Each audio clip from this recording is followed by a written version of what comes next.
¿Qué tal y muy buenas noches? Para los que conocen ese dicho que dice llueve sobre lo mojado, cada fin de semana prácticamente el periódico El New York Times, uno de los más influyentes del mundo, se ha dedicado a publicar editoriales que piden cambiar las relaciones entre Estados Unidos y la isla de Cuba. Esta vez es el quinto editorial en poco más de un mes que no está pidiendo necesariamente que quite el embargo ni que devuelvan a Alan Gross, sino que no gasten más dinero los Estados Unidos apoyando a la disidencia y que la Casa Blanca se siente a negociar por vías diplomáticas con el gobierno cubano.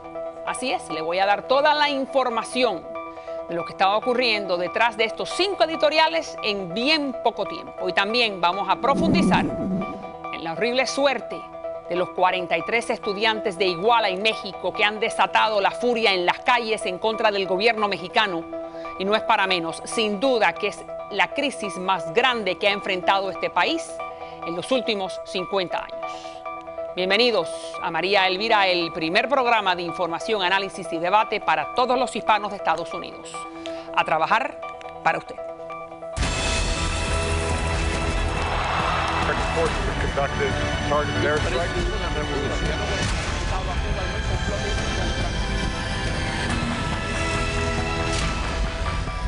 Tienen una agenda escondida. Bueno, ahí está nuevamente el periódico El New York Times, pero qué bueno que el New York Times se ocupa tanto de nosotros. No solamente pide el intercambio de Alan Gross, que ahí está en pantalla, sino también que levanten el embargo, está pidiendo o ayudando a propagar la ayuda o el beneficio que le ha dado Cuba a los diferentes médicos en el África para liderar ese programa en contra del ébola. Y ahora, el sábado pasado, está nuevamente el periódico New York Times mencionando el tema de Cuba y diciendo que todo ese dinero, cerca de 250 millones de dólares que se ha gastado Estados Unidos en los últimos años para ayudar a la disidencia, es una pérdida de dinero. Vamos a dar la bienvenida al señor Rick Herrero. Muchas gracias. Gracias por director ejecutivo de Cuba Now. También a Nick Gutiérrez, abogado y analista político, presidente de la Asociación de Hacendados de Cuba. 2 posiciones bastante diferentes y una misma generación. Adolfo Franco, que es ex administrador de USAID, que fue mencionado por el periódico El New York Times como el hombre que defiende ese dinero que estaban gastando los Estados Unidos o invirtiendo los Estados Unidos en la disidencia. ¿Cómo estás, Adolfo? Encantado, María Elvira. El gusto es mío. Cuéntame cuál es tu impresión sobre este último artículo. 5 artículos. Primero reporté 3 y dije, bueno, ya después el tercero no. Cuarto, ahora vamos para el quinto. Sin duda que esto es una saga. ¿Cómo la ves? Bueno, es una saga que hay que acordarse una cosa. Las personas ya mayores saben que el New York Times se ha empeñado desde el año 56 de apoyar a Fidel Castro con Herbert Matthews. Así que tienen una larga trayectoria, una larga historia, francamente, de un acercamiento con comunismo y con Fidel Castro. Estar nombrado en el New York Times, personalmente, para mí, en este contexto es un orgullo, porque sé que entonces lo que hicimos nosotros y el presidente Bush era lo correcto. Dice ahora que me dice Bush se la dejó en la mano a Obama. En otras palabras, lo que está diciendo el periódico es que Bush le dejó una política equivocada en las manos de Obama y le dejó una papa caliente. También dice el editorial, aparte de mencionarte a ti por haber defendido esos gastos, que como digo son cerca de 260 millones de dólares en 18 años. ¿Qué es lo que piensas que hay detrás de este editorial en estos días? 2 o 3 cosas que hay que tomar en cuenta. Primero es esto, que hemos sacado del quicio a Fidel Castro y su gobierno, quiere decir que estamos siguiendo la política correcta. Digo esto por esta razón. Ese dinero y esos ejemplos que dieron en el editorial de New York Times muestra que las personas aquí en Estados Unidos no entienden la realidad de Cuba. La gente que está enviando cosas a Cuba está enviando precisamente las cosas que se compró en un casco para mostrarle a la gente de Cuba que no tienen acceso a estos artículos que son de alimentos, de consumidores, entre ellos cosas de entretenimiento que no existen en Cuba. Es darle no solamente un conocimiento de lo que existe fuera de Cuba, pero darle a las personas que están luchando en Cuba algo de alivio. Tú me estás hablando de la disidencia, de ayudar a la disidencia. No te vayas para darle oportunidad a los otros panelistas. Yo sé que ustedes en Cuba Now están pidiendo un cambio de política que no es necesariamente la que apoya el señor Franco. Dice el editorial, un acercamiento diplomático que es mejor que insistir en los métodos artificiosos, que son los que han tratado antes. ¿Tú estás de acuerdo que el acercamiento diplomático es la manera correcta? Bueno, siempre tratando de hablar es mucho mejor que tratando de demandar que tú hagas todo lo que yo quiero y no que no vamos a hablar a que tú hagas todo lo que yo quiero, incluyendo sacándote tú mismo del poder. Pero vamos a hablar de verdad, porque es muy fácil atacar los medios cuando las noticias y los hechos no convienen al punto de vista de alguien. Pero vamos a hablar de lo que está en el argumento del New York Times. Y es no que estos programas son malos por sí, pero sino que porque están atados estos programas a la ley Helms-Burton y al mandato de cambio, de derrocar al régimen de ley Helms-Burton, termina siendo contraproducente. Entonces, en vez de tener un programa cual el propósito debe de ser de facilitar la comunicación entre los cubanos, el propósito termina siendo tratando de lograr que haya más división política. Y crear que cambie el régimen. En vez de tratar de buscar, en vez de tener un programa humanitario que de verdad se dedique a tratar de prevenir el SIDA en Cuba, es una operación para tratar otra vez de derrocar el gobierno. Entonces, no consta que el gobierno no lo quiere, que todo el que acepta este dinero aquí lo terminan marcando como mercenario del gobierno americano. Entonces, al fin del día, después de todos los millones que hemos gastado, ¿qué tenemos para enseñar? Bueno, una disidencia, te doy la oportunidad, una disidencia que ha florecido. Claro, que no, pero la disidencia ha florecido no por el dinero americano, la disidencia ha florecido por sus propios esfuerzos, por el apoyo que han recibido de sus amistades y sus familiares. Pero ¿cuál es el pecado de recibir dinero por parte de los Estados Unidos cuando uno está tratando de hacer un movimiento político? Porque es que Martí lo recibió y los mismos norteamericanos, cuando las 13 colonias estaban recibiendo de Francia. Entonces yo nunca he entendido cuál es el pecado. Pero al fin del día no termina siendo que sea gobierno, dinero de los Estados Unidos. Si es fondos privados, completamente deberían ser enviados y se debería apoyar. El problema es que los fondos están atados a una ley cual el propósito es tratar de derrotar. Bueno, usted fue uno de los que apoyó esa ley. Correcto. Y esa ley, a través de su sección 109, fue la que autorizó estos programas. Que se debe de mencionar, al principio aquí en el exilio fueron controversial, porque hasta cierto punto estábamos enviando fondos. Yo estuve muy involucrado en eso desde el principio, con el grupo de apoyo a la democracia. Y yo he visto, con todos los errores que puede existir en un programa gubernamental, este programa ha tenido un gran funcionamiento en muchos aspectos y ha logrado cosas importantes. ¿Qué es lo que específicamente esos 268 millones de dólares han logrado dentro de la disidencia María Elvira, cubana? Mucho más barato, si se quiere comparar, que con los esfuerzos que los Estados Unidos ha hecho por los últimos 40 años contra dictaduras de derecha y de izquierda, incluso en los países árabes. O sea, esto no es nuevo. Independientemente de las comparaciones externas, dentro de Cuba, ellos consideran de que ha logrado muy poco. Correcto. ¿Qué piensan ustedes que ha logrado mucho? Por ejemplo, uno de los grupos, el Grupo de Apoyo a la Democracia, ha creado 2.000 contactos a través de la isla que reciben ayuda humanitaria y que se han unido a otros grupos disidentes, han empezado a actuar en concertación, ha creado comunicación entre los grupos opositores. En un país con una dictadura totalitaria cerrada, la diplomacia es muy limitada. ¿Qué se hubiera podido hay que ayudar a hablar con el pueblo, no con el gobierno. ¿Qué se hubiera podido hacer con esos 260 millones? Yo no estoy en contra de estos programas. La posición de nosotros no es en contra de programas humanitarios, no de programas de tratar de fortalecer a la sociedad civil cubana. El problema, sigo diciendo, es que los fondos de esos programas están atados a una ley cual propósito es tratando de derrocar el régimen. Entonces, ¿por qué no nos sorprende que al gobierno no termina gustándole estos programas? Si fueran de verdad humanitarios y si de verdad fueran para tratar de fortalecer una sociedad civil, que ellos mismos le pueden hacer demandas a ese gobierno en vez de tratar de derrocar el sistema entero, entonces estuviéramos teniendo una conversación completamente diferente. Déjame mostrar entonces cuáles son las 3 sugerencias que presenta el periódico, que son becas, más becas, expandir las oportunidades de estudios, ahí está en pantalla, viajes de profesionales, aún más viajes de profesionales de los que se hacen ahora, el intercambio cultural, que también incluye profesionales de la medicina y de otras áreas, y nuevas microempresas. Entonces significa que las nuevas microempresas, ¿cómo se puede entonces ayudar desde afuera al que tiene al cuentapropista? Todo eso, María Elvira, ya se está haciendo. Con el embargo existente permite excepciones humanitarias que permiten las becas, los grupos profesionales y las microempresas. Nada de eso es nuevo. O sea, pero lo que se tiene que hacer a un nivel mucho más activo. O sea, no es ilegítimo que los Estados Unidos apoye a elementos dentro de sistemas cerrados que aboguen un cambio de sistema. ¿Por qué Eso usted cree, para terminar y darle la oportunidad a Franco, por qué usted cree que el New York Times está tan interesado 5 veces en un mes y medio? Me parece esa pregunta es para los editores de New York Times, pero uno de ellos mencionó en Twitter que ellos habían tenido una reunión y que decidieron que era hora de empezar a tocar este tema, porque vamos a ser sinceros, hace muchos años que esta ley lleva siendo bastante problemática, no ha logrado sus objetivos, sigue dándole un chivo expiatorio al gobierno para todos sus fracasos, la ley Helms-Burton, y al mismo tiempo sigue siendo una distracción. Seguimos hablando del embargo, el mundo entero sigue hablando del embargo y nadie habla de las violaciones de derechos humanos. Y al fin del día, ¿qué ha logrado el embargo? Vamos entonces a darle la última oportunidad, señor Franco, le doy la última palabra. Bueno, 2 o 3 cosas, como no pude participar en este programa, francamente, en ningún sentido.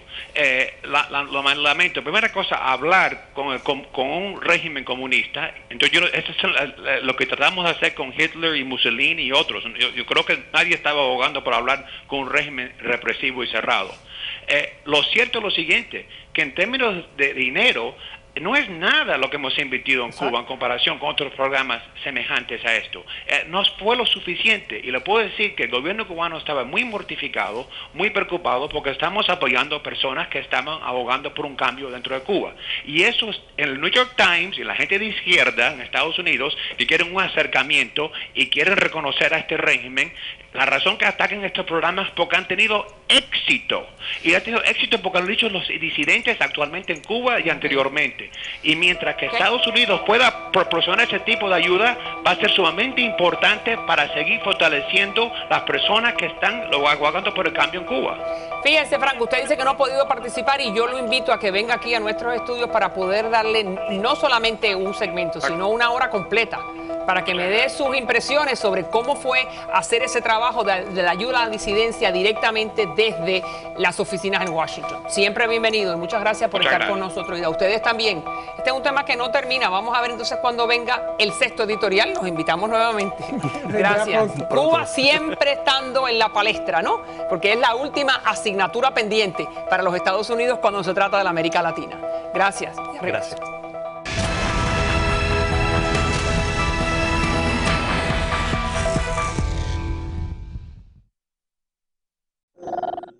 ¿Por qué creerle a estos personajes que... Por todo lo que dije hace un momento cuando contesté a la pregunta. Finalmente le quisiera preguntar, la investigación, usted dice que tienen 33 días con la investigación, pero ustedes tenían conocimiento desde el 12 de junio. Nada más que no era nuestra competencia, hasta ese momento parecía otra cosa. Nosotros tenemos competencia a partir de que se determina la intervención de delincuencia organizada. Tenemos una Muchas gracias, ya me cansé.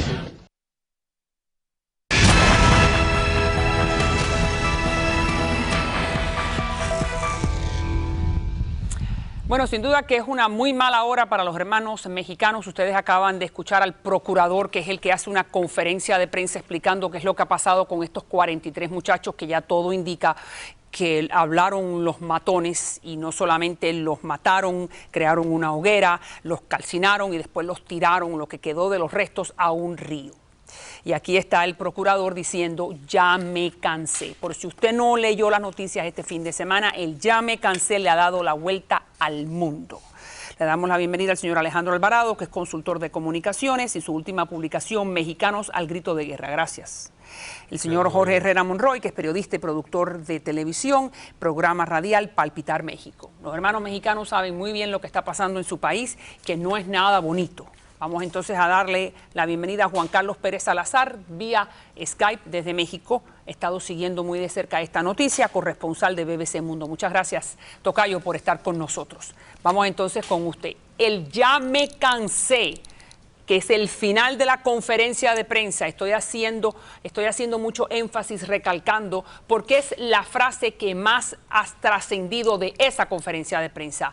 ¿Cómo se interpretó? Bueno, la gente lo tomó muy mal. Él lo dijo al final de la conferencia cuando le querían hacer una pregunta más y dijo ya me cansé. También algunos medios habían dicho que en su reunión ese viernes en la mañana con los padres de los familiares, les había dicho que estaba cansado de recibir tantas críticas y regaños. Entonces, evidentemente, alguien tomó esa frase y se volvió trending en Twitter y hashtag, y todo el fin de semana ha estado dando vueltas. ¿Cuánto le puede costar el ya me cansé por parte del procurador, que es el primero que da la cara por parte del gobierno central o el gobierno federal del señor Peña Nieto? Y eso es lo que más trasciende. ¿Cuánto le puede costar al gobierno de Peña? La verdad es que no sé. Es muy difícil medir estos trendings por las redes sociales. Políticamente no sé si se le puede reclamar algo.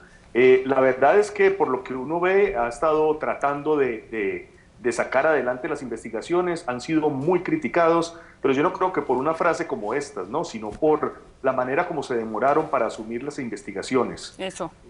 A mí me parece que de pronto lo de esta frase se va a olvidar y lo que va a quedar es por qué el gobierno se demoró tanto para investigar, no, algo más palpable y más tangible que una frase desafortunada. Y ahí está, pero es que todo viene combinado. El ya me cansé es porque el gobierno federal no ha dicho presente, ¿no es así? Han sido más de un mes, se sabe que, porque ya hablaron los sicarios, que ahora vamos a presentar una pequeña entrevista de cómo los sicarios ya revelaron que los calcinaron, los mataron, los metieron en un bus, los asfixiaron. ¿Cómo es posible que en el México de hoy, en el 2014, que está en vías al primer mundo, su presidente está en vías a China, que se reúne con el resto de los países desarrollados, y eso pase? Bueno, el ya me cansé es una frase muy desafortunada que yo no creo que se vaya a perder en el olvido. Ajá. Yo creo que va a seguir como parte de una bandera en la lucha por la justicia en México. Bien. Yo creo que ¿Cómo pasa esto en el México de hoy? No, es un problema que tiene de fondo el narcotráfico y las organizaciones criminales. Es decir, no es un hecho aislado. Pero entonces, viene recorriendo todo el país de manera cíclica, ¿sí? Y tú recordarás cuando estábamos en CBS Telenoticias que veíamos el problema que estaba surgiendo con las mujeres en Juárez.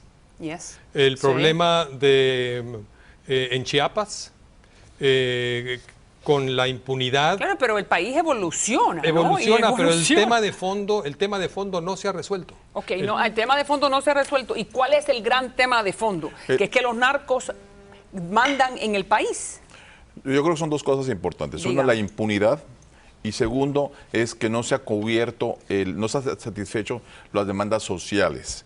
Es decir, ¿qué es lo que sucede con este caso? Este es simplemente la punta del iceberg de la gran problemática que existe en México, como lo dijo Alejandro, que esto, si tú te das cuenta, por ejemplo, si nos vamos a los últimos instantes, México es un cementerio de fosas comunes. Es un cementerio y fíjate, quiero solamente presentar, ahí estamos viendo el video donde están, que en las últimas horas manifestantes en la puerta de la gobernación estaban tratando de quemar a la puerta de la gobernación esta manifestación de miles y miles de estudiantes en el corazón de la Ciudad de México, nuevamente protestando y pidiendo una explicación al gobierno. Y aquí está uno de los sicarios hablando de lo que está ocurriendo.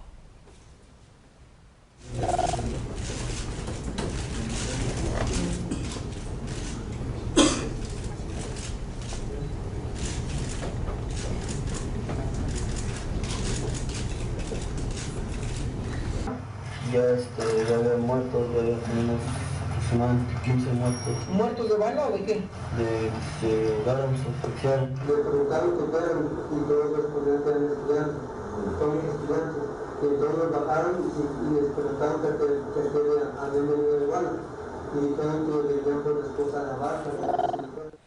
Entonces, este es uno de los sicarios que está explicando cómo fue que los ultimaron. Exacto. Y ahora usted me va a explicar esa escena tan espantosa. ¿Y por qué lo hacen? Porque no le querían aguarle la fiesta, que es una presentación, ¿no es así?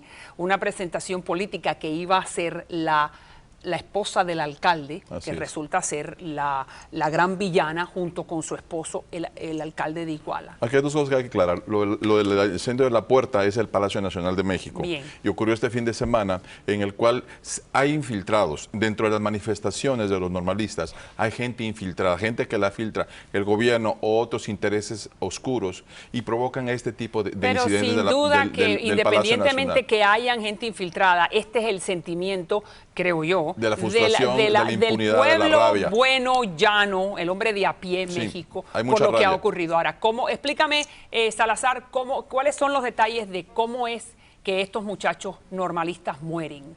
¿Qué es lo que le hacen? Bueno, por lo que se ha podido saber y lo que ha revelado la Procuraduría, bueno, los jóvenes ya habían tenido un incidente en Iguala el año pasado, creo. Entonces, cuando los vieron llegar, es lo que incluso me dijeron a mí pocos días después de que cuando estuve allá en Iguala, pocos días después de que descubrieran las primeras fosas comunes, o sea, semana y media después de la desaparición, que ellos creyeron que iban a interrumpir un discurso de esta señora María de los Ángeles Pineda, que a propósito parece que iba a ser el pistoletazo para lanzar su búsqueda de la alcaldía. Ella quería reemplazar a su esposo, a José Luis Claro, Navarro. entonces le aguaron la fiesta cuando la señora iba a hacer su debut en sociedad como política. Estos 43 muchachos iban a llegar y le iban a hacer una manifestación y no les convenía. Y le entregan los muchachos, los 43, a un grupo que se llama los Guerreros Unidos. Y los Guerreros Unidos es un pequeño cartel local, ¿no? Así es. Y la pregunta es, ¿y cómo estos señores pueden ser tan sanguinarios? Porque todo indica que fue una operación de exterminio bien diseñada. Es la cultura del narcotráfico. Es la cultura del narcotráfico. Así se ejecuta. No había un plan, ya no había un diseño. Así se ejecutan. Así se ejecuta. No tienen escrúpulos y es gente que está completamente dominada por la hazaña, la violencia y el terror como una medida de control social sobre la sociedad.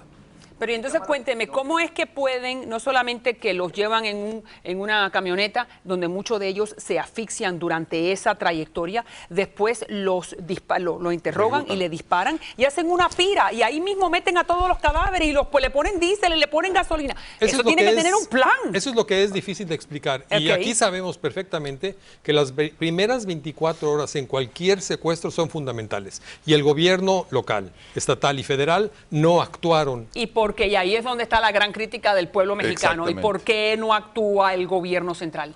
¿Qué lo paraliza? Bueno, lo paraliza simplemente el desinterés. Es decir, ellos creen que están en la época de los años 70, donde todo esto quedaba impune y no es así. Que piense Peña Nieto que está en la época de los años 70. La actitud que tiene el gobierno federal es esa. Es esa. Ahí está Peña Nieto, y ese es el error. disculpándose.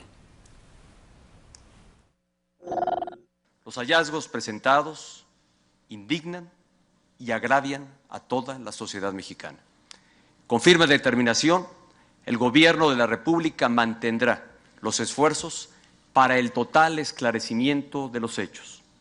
No basta con la captura de los autores intelectuales. Detendremos a todos los que participaron en estos crímenes abominables. Y entonces ahí está, con unas palabras muy formales, pero la realidad es cómo usted ve la presidencia de Peña Nieto en los últimos 3 años. Muy difícil, y el problema es que tenemos unas elecciones en el 2015. Y en esas elecciones todo esto de la legislatura se va a reflejar como se reflejó el descontento social con la administración Obama ahora. Bien. Y entonces ¿Y eso va. El problema que tenemos en México es que el PAN está dividido y el PRD está dividido. Pero Y con toda esta situación, el PRI va a empezar a fraccionarse y a dividirse y puede provocarse una situación de colapso del sistema de partidos. Quédese ahí, ¿cómo la ves tú que estás en la Ciudad de México? Al PRI le va a costar insospechadamente, ¿no es así? Sobre todo a la figura del presidente Peña Nieto. ¿Cómo la ves? Al PRI y a todo el mundo, porque es que la izquierda tampoco sale muy bien parada de todo esto. Hay que recordar que el alcalde de Iguala y el gobernador de Guerrero eran del PRD, que es el principal partido de izquierda. Bien. Ellos fueron los que lo avalaron, ellos fueron los que llevaron al poder. Incluso Andrés Manuel López Obrador, que es como la gran figura y la figura de pronto más transparente de la izquierda, también resultó salpicado, porque él se ha sabido defender. Dijeron que a él le informaron directamente, cuando todavía formaba parte del PRD, de lo que Abarca hacía. Y él dice que informe recibía durante toda la campaña. También hay fotos de él con Abarca. Entonces, ningún partido sale muy bien librado aquí, y las instituciones pues tampoco, ¿no? Hay críticas a la presidencia, hay críticas a la Procuraduría, la policía municipal estuvo directamente involucrada. Entonces, la verdad es que yo no veo que nadie salga limpio. Pues y me parece que tu análisis es impecable. Tengo que terminar. Mañana vamos a continuar con esta situación. 43 calcinados, que ya se sabe el lugar en particular donde tiraron sus restos, en un río en el área de Guerrero. Gracias a los tres. Ya regreso con más.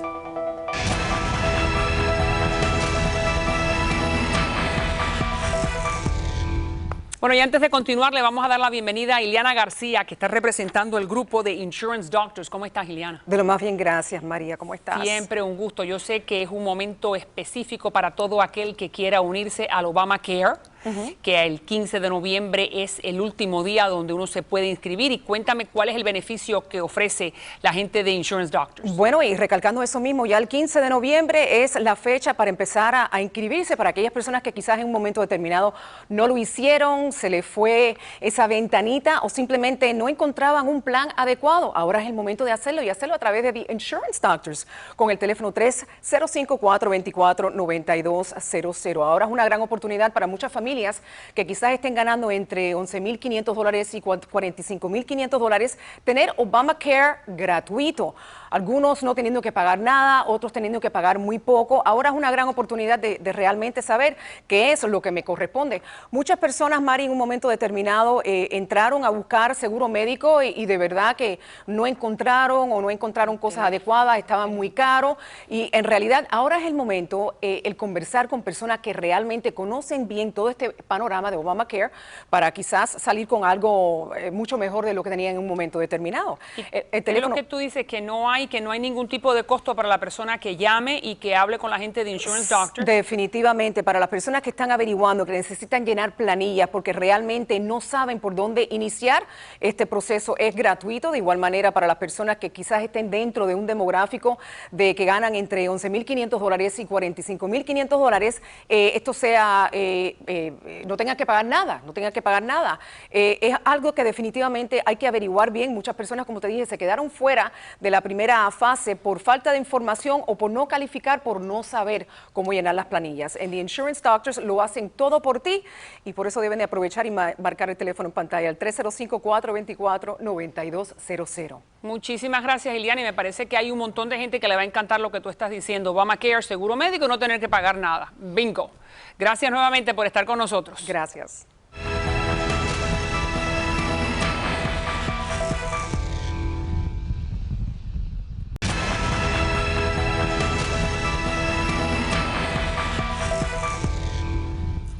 Bueno, hoy continuamos con nuestra serie especial Habla el General.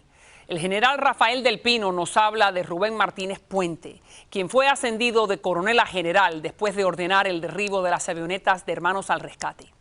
Además van a conocer episodios de la guerra de Angola, desconocidos hasta hoy por usted. Escuchen.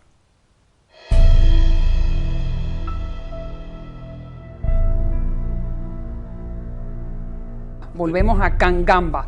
¿Por qué usted le causa tanta pasión, tanta ira, tanto enojo los errores o las mentiras de Fidel en Cangamba? ¿Por qué? Porque es que yo narro todo ahí, las heroicidades que hicieron esos hombres abandonados allí. María, cae un mortero donde estaba el puesto médico, matan al médico y el enfermero queda ciego. Y se llama René González.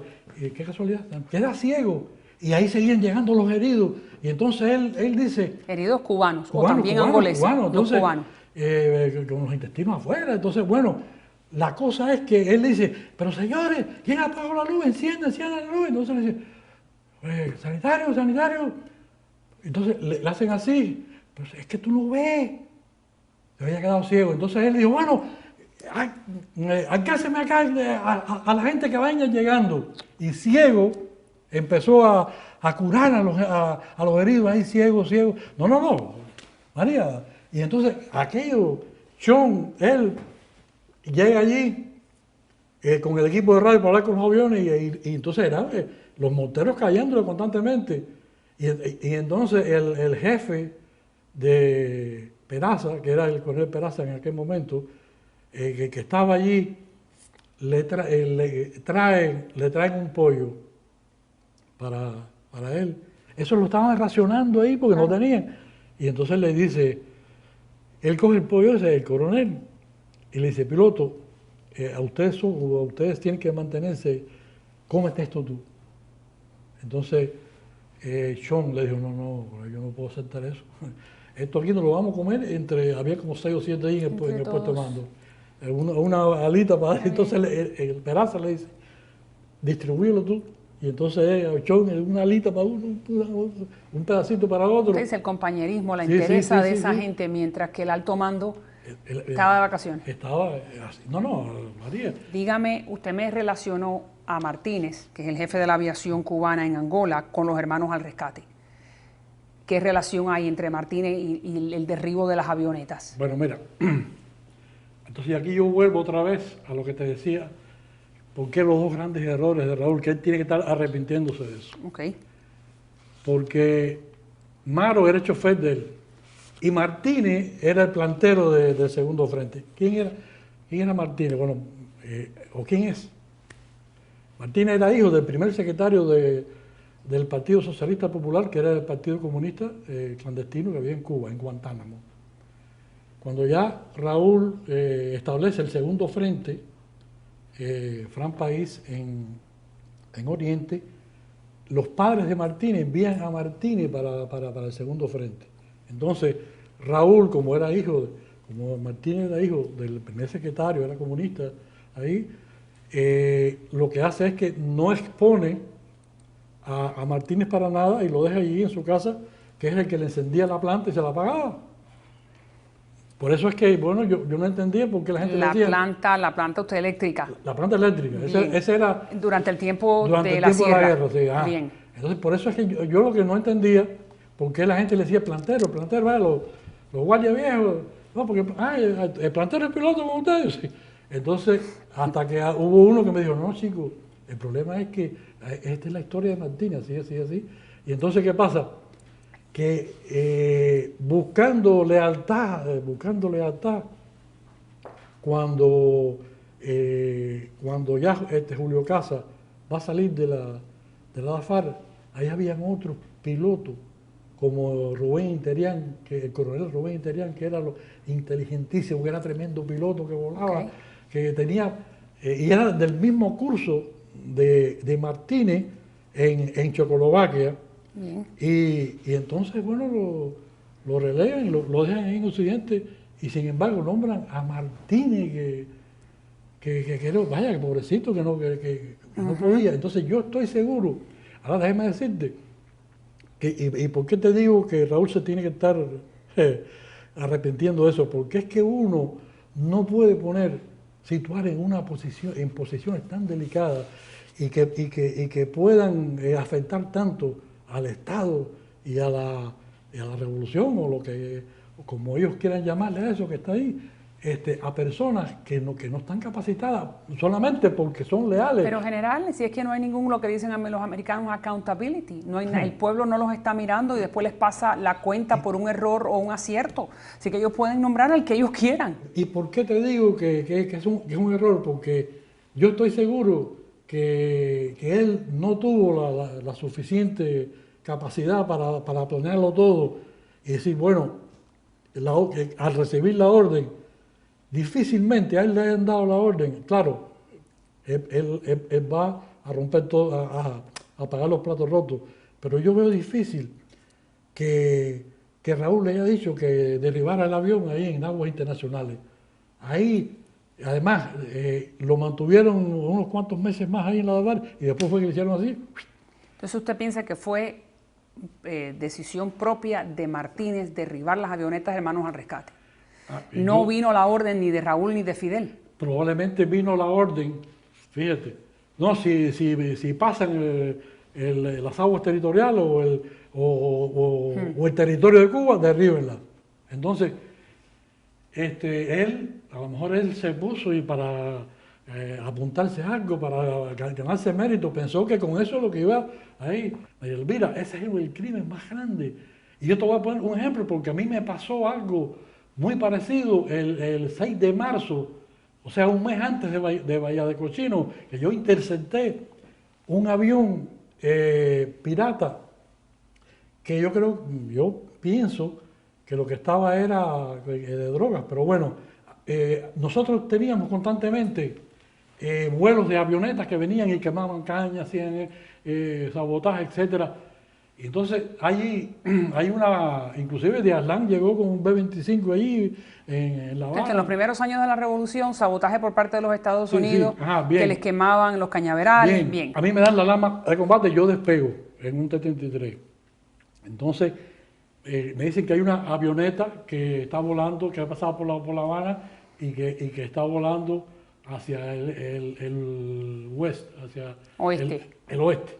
Entonces yo despego de San Antonio, pero no hago lo que hacía siempre, que era, porque yo calculé un tiempo de retardo. Yo voy hasta Mariel y entonces me meto adentro del mar y entro como del norte. Okay. Entonces cuando cerca ahí de Playa Baracoa, veo la avioneta. Entonces es un AT-11, un avión de dos motores, y entonces, déjeme decirte que además era la época de Wild West, que estábamos wild, y a mí ya me habían dicho que si yo me encontrara una avioneta le daba. Bien. Y yo lo intercepté. Yo no podía derribarlo, María. Pues entonces, fuera lo que fuera, y entonces yo empecé a darle pase por adelante y pase por atrás. Y entonces él empezó a perder altura y a pegarse al agua. Entonces lo último que hice es que vine y le pasé por aquí adelante para que él me viera. Y tiré una ráfaga. Y entonces, como el avión mío era más rápido, yo salgo y vuelvo otra vez. Y entonces hace así, veo que hace sí, y él se tira en el agua. Entonces ahí se tira en el agua, empiezan a flotar, sacan una balsa inflable esa, la inflan. Entonces ahí yo empiezo a llamar al Mariel, que nosotros teníamos un avión Catalina, eso que aguatizaba. El Mariel me dijo, no, el avión se fue para Oriente, no sé.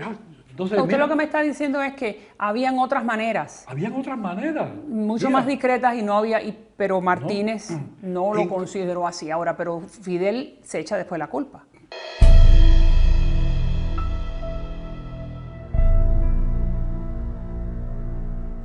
Durante toda la entrevista, el general Del Pino recalcó una y otra vez que él estaba haciendo esta intervención ante la prensa para hablarle a sus compañeros de armas, los militares cubanos que todavía están en servicio dentro de las Fuerzas Armadas cubanas. Y que esta era una mención específicamente para ellos, que escucharan muy de cerca. Ya regreso.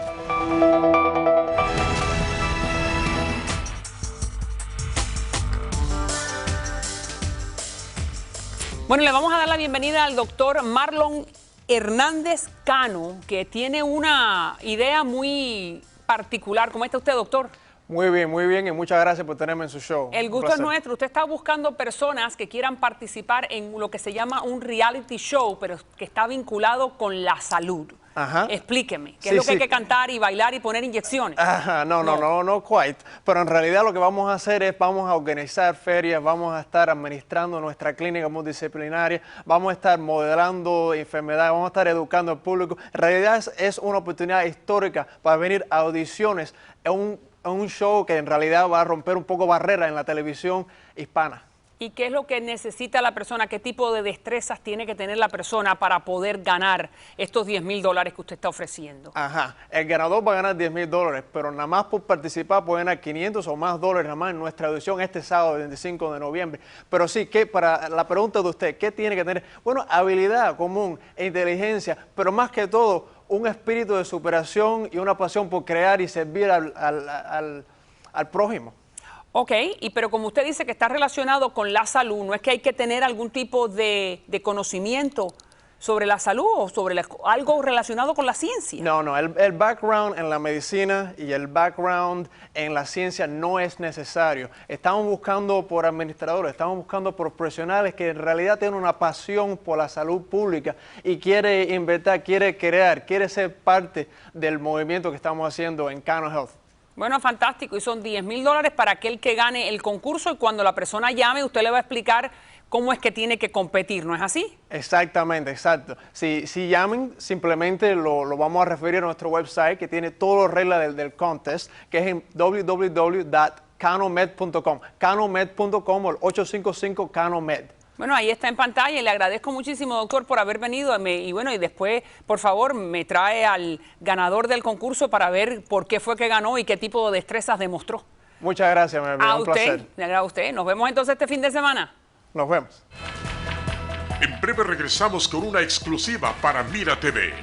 Todos los detalles del documental Coros del Silencio. Un testimonio que lo impactará.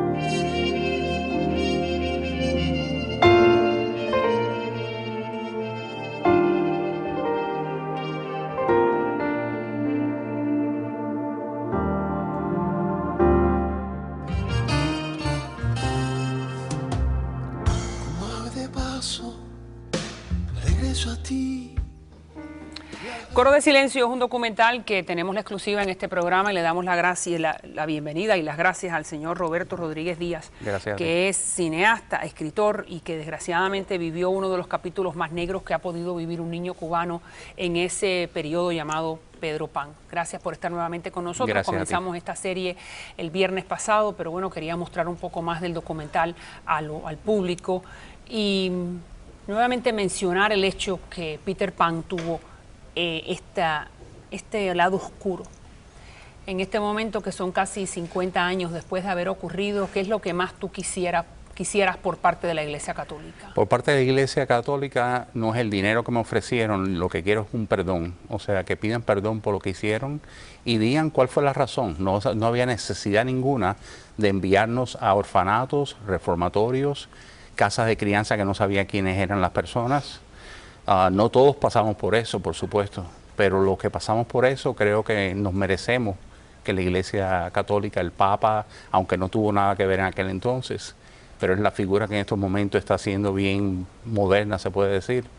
Pero tú no piensas que ya el Papa, con todos estos escándalos de pedofilia que ha vivido la Iglesia en los últimos 15 años, ya el Papa Benedicto y ahora el Papa Francisco han dicho en bastantes ocasiones mea culpa?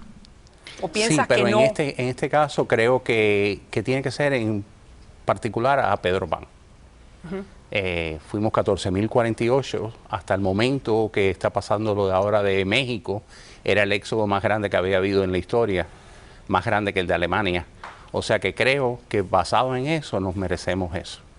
Se merecen. ¿Y qué es lo que tú quieres buscar? Tú dices que que te dieran explicación, que te den una explicación ¿Por qué de hicieron? O sea, cuando ellos hablaron con nuestros padres en Cuba, ellos dijeron que íbamos a ir a escuelas católicas. Ellos, tú quieres decir la iglesia católica del sur de la Florida. Nosotros todos íbamos a escuelas católicas en Cuba. Y ellos vinieron a los padres y le dijeron, ellos van a ir a escuelas católicas en Estados Unidos. Mis padres, al igual que muchos más, no lo vieron como un problema, porque íbamos a escuelas católicas ya. Lo que pasa es que en cuanto llegamos a Estados Unidos, esa no era la idea. Ya estaba programado. No, es que pasó enseguida. Pero tú piensas de que es que aquí había un plan. Claro. Y ahí es donde que era un plan macabro. Exacto, porque no había necesidad de enviarnos a un orfanato, no éramos un huérfano. Pero ¿será que es que no había habido espacio para tanto Pero tenían que niño? haberlo sabido desde el principio. ¿Tus padres? No, mis padres, la iglesia, si no iban a poder cumplir con la promesa, lo menos que debían haber hecho es decir, van a estar bajo nuestro cuidado, pero en diferentes lugares. Déjame mostrar otro fragmento Seguro. de este documental que viene después de un libro escrito por Rodríguez el año pasado, donde cuenta este penoso incidente donde recibió abusos sexuales de los jerarcas más importantes que tenía la Iglesia Católica en el sur de la Florida en ese momento. Otro fragmento del documental. Me llamo Roberto Rodríguez Díaz, nací el 15 de mayo de 1950 a una familia de clase media, muy unida, pero pequeña. Tuve la suerte de crecer junto a adultos, no había niños en la familia. Y eso fue lo que me ayudó a más adelante tomar la decisión que tuve que tomar de salir del país. Siempre me crié junto a mis abuelos maternos y a mis tíos, entre las dos casas en La Habana, Cuba. Y eso creó este ambiente de adulto desde muy temprana edad. Fui tratado siempre como adulto, no fui tratado como niño. Cuando llegó el momento de tomar la decisión de salir de Cuba, mis padres me sentaron y me dijeron lo que había, pero que iba a ser mi decisión. O sea, ellos no iban a tomarla por mí. Y así fue. Supe que por lo que ellos me estaban diciendo era lo correcto para hacer, aunque solamente tenía 11 años, ya era bastante maduro, y acepté. Y al aceptar no pudiste avisorar lo que esperabas. Nadie, lo que te esperaba. nadie, ni los padres, ni los niños que salimos, pudimos imaginarnos lo que iba a pasar. Este libro y este documental también es honor a todos ellos, ¿no? En honor a mi madre que murió hace 9 años, en honor a mi padre que aún vive, y mi familia, por supuesto. Y cuando tu familia se da cuenta de los abusos y las penurias que tuviste que pasar, ¿qué piensas? En el momento que se dan cuenta de cuando yo salí públicamente con esto hace 9 años, un apoyo total recibí de ellos. Pero ¿y el sentido de culpa? No sentí de culpa porque no, el sentido de culpa de ellos. No, pero es que yo nunca los culpé. Independientemente. O sea, si tú piensas que tú vas a ser bien atendido en un lugar, yo iba a escuelas católicas en Cuba, o sea, no tuve ningún problema allí. Tú piensas que, ok, vas a estar alejado, pero vas a estar bajo buen cuidado. Esto, el haber hecho este libro y haber logrado este documental, ¿te ha ayudado de cierta manera a ti a cerrar las heridas? Enormemente. Es más, al final del libro yo dejo páginas en blanco y digo, esta es mi historia, ahora escriban la suya. La Iglesia Católica. No, los otros Pedro Pan. Sí, que lo han hecho y hemos tenido muchos de ellos. Exacto. Y sin duda que han tenido historias un poco más felices que la tuya, y por eso estamos dándote este espacio para mostrar que siempre no es hay dos lados de una historia. Absolutamente, y este desgraciadamente es el más triste y el más oscuro. Muchas gracias y bendiciones. La vamos a ver próximamente en todos los cines del sur de la Florida, este documental también logrado por ti. A ti, un abrazo y que Dios te bendiga. Gracias. Y gracias por ser tan valiente. Gracias. Ya regreso.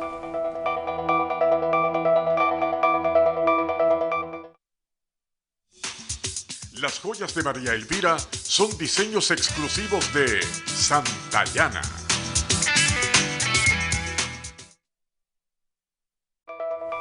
Bueno, el quinto segmento me encanta porque puedo hablar con usted a través de las redes sociales. Ahí están en pantalla: Facebook, Twitter, YouTube, Instagram. Y voy a leer uno de los mensajes que me llegó por Twitter, que es de Máximo Tributo, México. No, por Facebook, quiero decir. México está peor que Cuba a pesar de todo el comunismo y la falta de libertad en la isla. Las atrocidades y barbaridades que cometen los mexicanos contra sus propios compatriotas dejan mucho que desear. Eso es cierto. Lo que pasa es que la diferencia entre Cuba y México, que por lo menos en México hay jueces, hay instancias federales y hay una policía donde a veces uno puede ir. En Cuba no hay ningún tipo de estructura, hay un solo partido y una sola voz. Así que por lo menos los hermanos mexicanos tienen un poco más de democracia que los cubanos. Pero bueno, gracias por la sintonía y gracias por el comentario.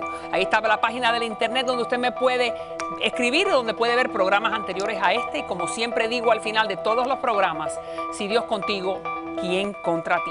Nadie. Mañana a la misma hora aquí en Mira TV. Acuérdense que el pelo es el mejor, el de Bobby.